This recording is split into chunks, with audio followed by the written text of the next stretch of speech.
Mexican Americans don't like to just get into gang fights. They like flowers and music and white girls named Debbie too. I've been a comedian and an actor and a singer and a writer. And now I'm an art collector. Chicano art collector, that's what I do. That's my new profession.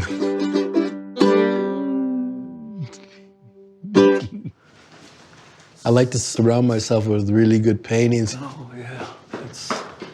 And all the things that I've learned about art informs my appreciation of Chicano art. I discover stuff every time I look at them.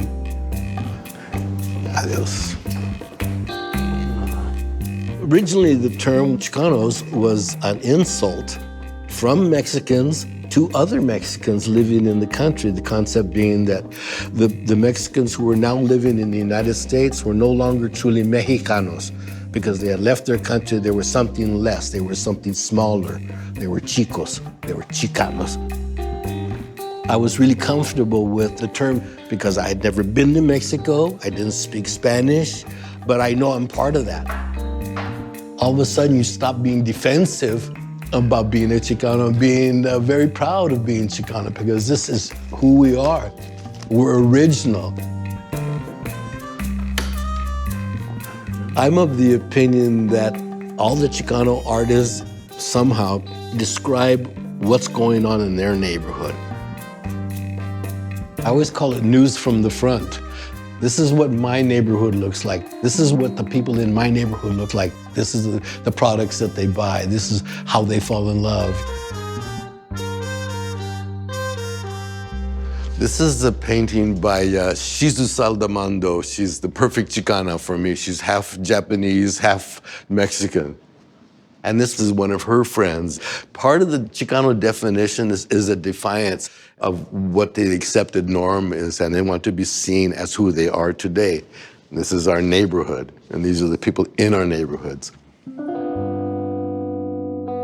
I went to school in LA, and my class took a field trip at the Grand Central Market, and the teacher told us to draw what impressed us the most.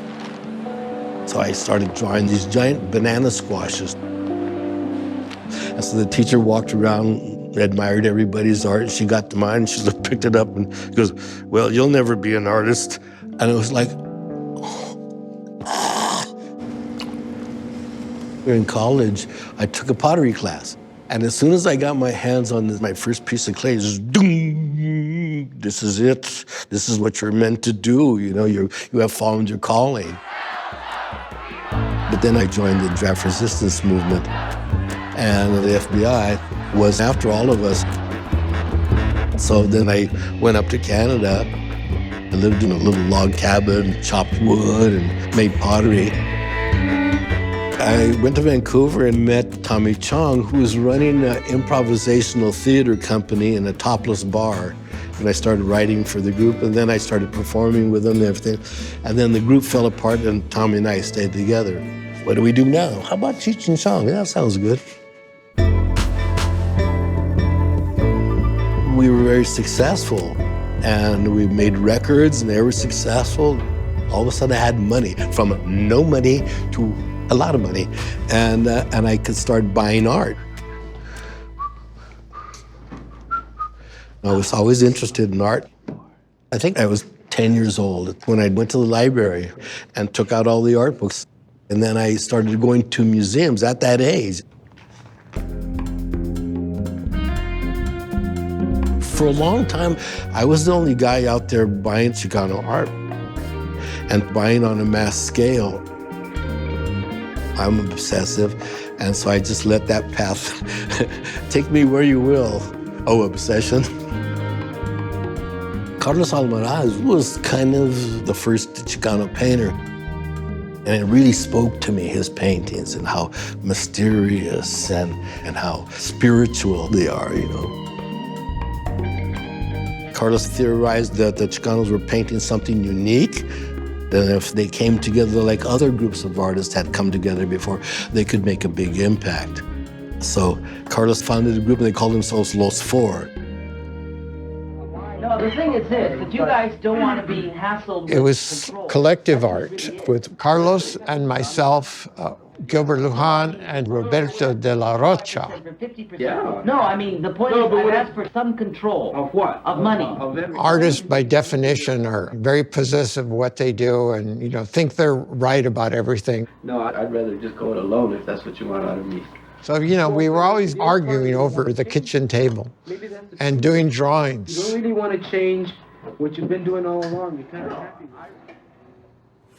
They were serious painters right from the very beginning, but with a sense of playfulness, just like Picasso has a sense of playfulness, and Frank has his own sense of playfulness in his painting. About 50 years ago, Cheech called me directly, and I was learning about selling art in those days. So I doubled my price, and of course, we bargained, and I let him have it for half. So this is actually how I got into working with collectors.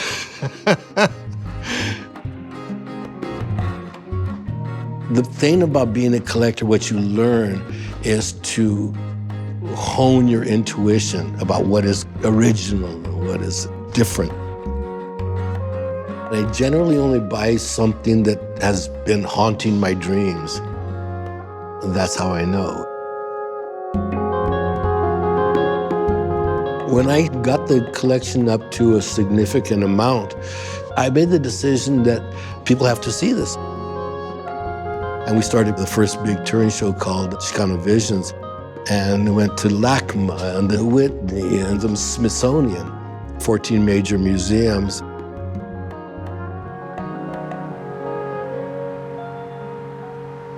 The city of Riverside has a population of 317,000, majority Latino community. In 2017, we were able to bring one of Cheech's touring exhibitions to the Riverside Art Museum. It was a huge success. We had tripled our normal attendance for an opening reception.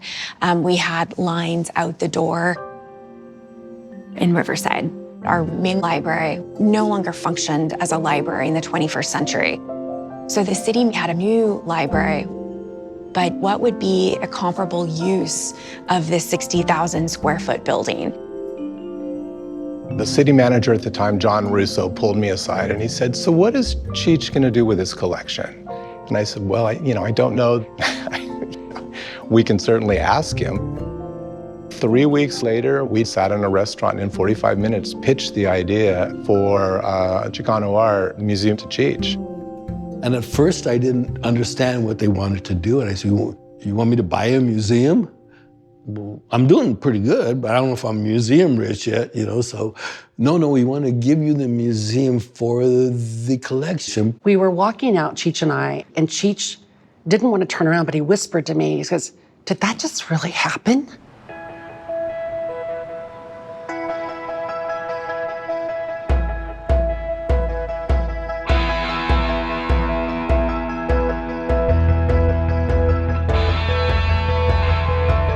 There's lots of art movements that have come out of Southern California, but none has a permanent home until now. We've shown over 300 Chicano artists, and we're celebrating 131,000 people coming through our doors the first year of the Cheech.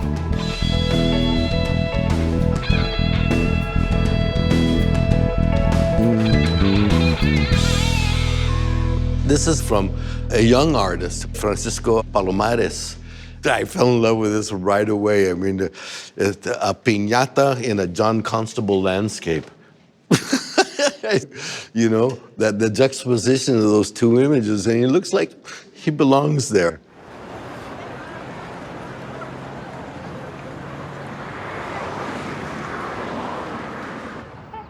I'm a product of East LA, the first in my family born in the United States. My identity and my surroundings influence me.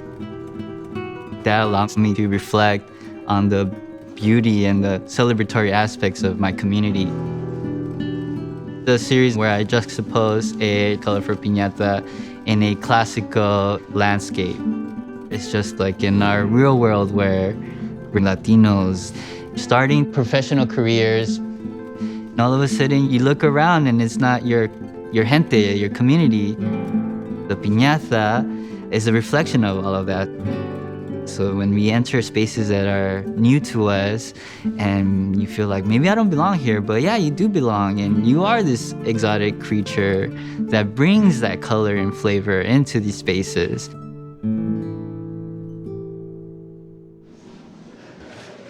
This is a painting by Gronk. I don't even really know Gronk's real name, but he's just really developed his own style. Always with a tormenta, la tormenta. This is this dramatic figure here. I really like painting as an art expression. That's one thing that Chicanos are. They're great painters. They never gave up the brush. They don't just deal in concepts, you know, they deal in actual hand-to-canvas kind of painting. As a kid, I always did things to shock people. So I feel with my artwork, I kind of like push it to a way where it's like where people don't expect. I usually kind of start with a central figure, which would be the head. The head kind of isolates, cements it in a sense where I could build off the head.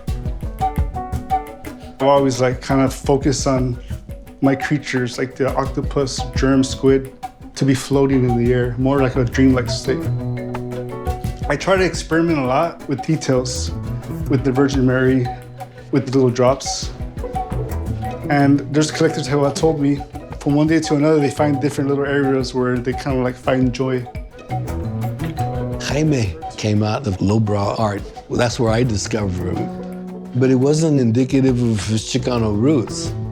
And so I started talking to him. I said, wait, put some Chicano elements in there and you could be the Chicano lowbrow guy, you know? It inspired me to push towards more like a post-Chicano, pop Chicano artwork.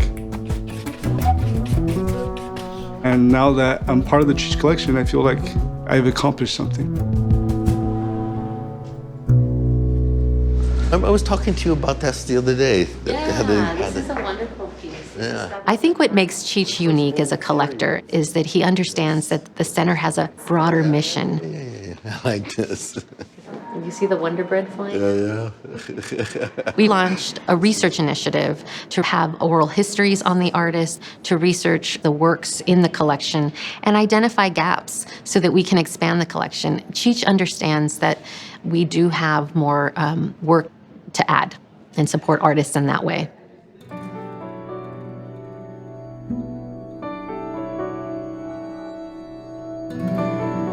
I started to bring my paintings off the wall and give them a three-dimensional form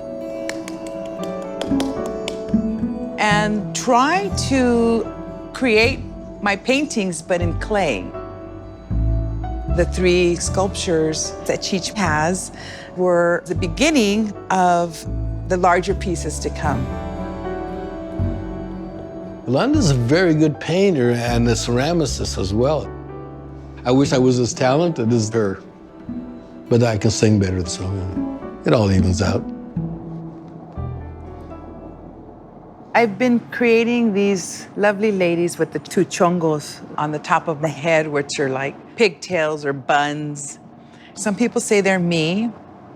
I don't really see a resemblance, but maybe. Cheech has really exposed Chicano art to the world. Some of my pieces that he collected went to Musée de Aquitaine in Bordeaux, France. He's also commissioned me to create a portrait of his lovely wife, Natasha.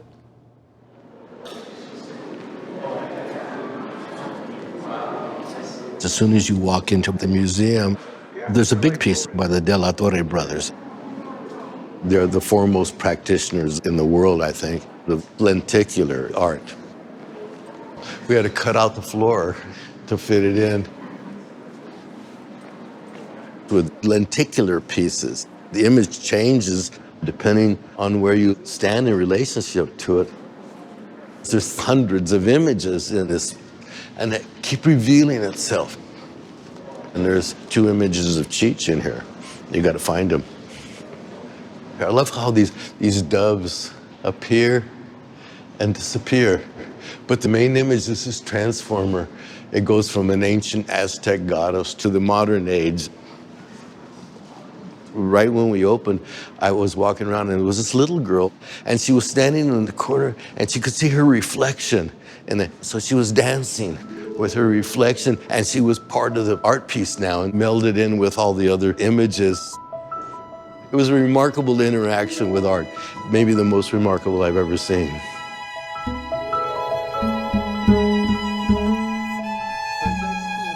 Overwhelmingly, what people have said is that this has felt like a homecoming for the artist, a homecoming for community, to see their culture reflected back to them in this way. What a great moment for Cheech to have that collection that he built become an international platform for Chicano art. Yeah, that's a nice painting, huh? The part that collectors play is what gives an artist inspiration, resources, affirmations, opportunities, but it's also giving you emotional kind of refueling to give you that confidence that they're willing to put value in what you have been dedicating your life to.